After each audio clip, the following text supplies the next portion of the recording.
Hey everyone, Brandon here from TruckSafe Consulting. It's no secret that trucking is one of the heaviest regulated industries in the United States, at least from a safety perspective. With hundreds, maybe even thousands of laws and regulations to be concerned with, it's really no surprise that there is some misunderstanding or misinformation out there on various regulatory topics.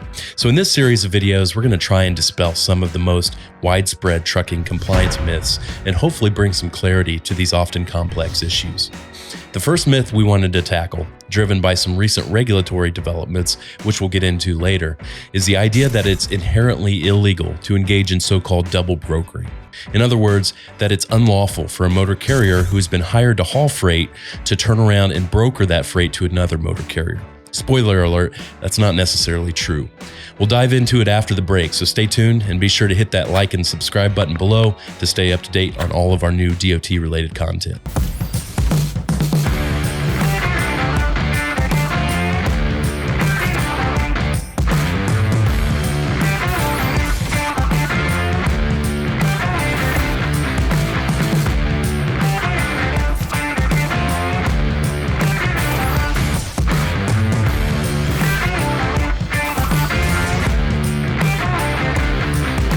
If you're even somewhat plugged into trucking-related social media and forums, you've undoubtedly seen some pretty heated debates online about double brokering.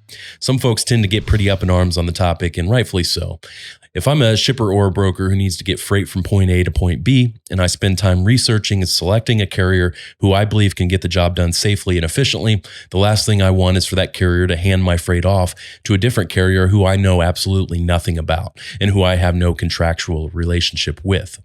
If that unknown carrier then is involved in a serious accident or damages my freight, it's certainly going to be much tougher for me to find any recourse. Without a doubt, double brokering is a problem in the industry. But is it illegal? Is it a violation of any law for a carrier to tender a shipper's or broker's freight to another carrier to haul without that shipper's or broker's knowledge?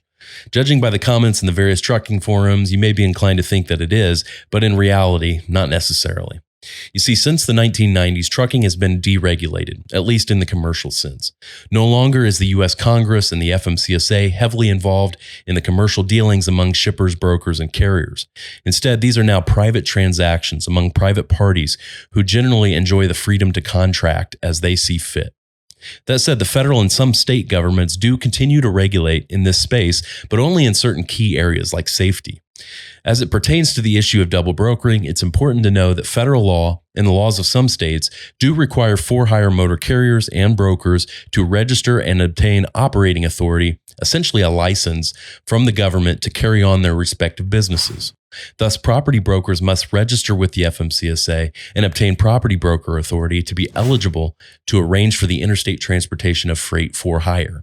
And motor carriers must obtain motor carrier authority from the FMCSA in order to perform interstate for-hire transportation services. But once these entities hold these respective authorities, federal law places very little restriction on how they go about performing their services. So when it comes to the issue of double brokering, federal law doesn't prohibit a motor carrier who also happens to hold property broker authority from brokering freight that it contracts to haul to a different motor carrier entirely. It isn't illegal for the carrier to do that. Again, assuming it's properly licensed or authorized to broker that freight, meaning there's no mechanism in place, at least at the federal level, for the government to come in and put a stop to this practice. It is within that carrier's authority to do that. On the other hand, if the carrier happened to lack the necessary brokerage authority to tender freight to third-party carriers, then it may be guilty of engaging in unlawful brokerage. But that's more about lacking the necessary license to engage in that conduct than the act of blindsiding the original shipper or broker of that freight. And even then, there is a concept that's codified in federal law known as interlining, which in limited circumstances, which we won't get into here, allows authorized carriers to hand off freight to other carriers without holding property brokerage authority. So long story short, it's inaccurate to claim that double brokering is illegal. Of course, that's not the end of the story. Just because it isn't unlawful doesn't mean it isn't a bad idea for a variety of reasons. For example, in many cases when a shipper or broker hires a carrier to haul freight, there will be some written transportation agreement in place between those parties. And very often those contracts will very explicitly prohibit the carrier from subcontracting the transportation services to another carrier or double brokering the load. So if the carrier turns around and does so anyways, that would certainly be a breach of that agreement that's in place between the original parties. And so the original shipper or broker would, in most cases, have some contractual recourse against that first carrier for breaching the contract. But of course, that would require the shipper or broker to pursue some action against that carrier, usually in the form of a private lawsuit. On a somewhat related note, there's a concept in federal law that was implemented through Congress's MAP 21 legislation that requires parties to a transportation agreement to clearly articulate under what authority they will be performing the contracted services. So generally speaking, those agreements should clarify that the broker will be operating under its federally issued property broker authority, and the carrier will be operating under its federally issued motor carrier authority. So in those situations, if the carrier turns around and brokers the freight to another carrier, that flies in the face of the representation it made in that agreement, which could potentially be viewed as a violation of the MAP 21 legislation. However, in my experience, there's really no federal enforcement of that provision. So there really are no consequences except for the potential for private litigation. So with that in mind, there definitely can be some exposure to a carrier that engages in the practice of double brokering, but that exposure is typically in the form of private litigation, not governmental enforcement. Now, I want to wrap up by briefly discussing some recent news coming out of the FMCSA relating to brokerage. In a notice published by the agency in June of 2022, it requested comments from the industry on certain key aspects of brokerage in an effort to clarify the federal definition of broker.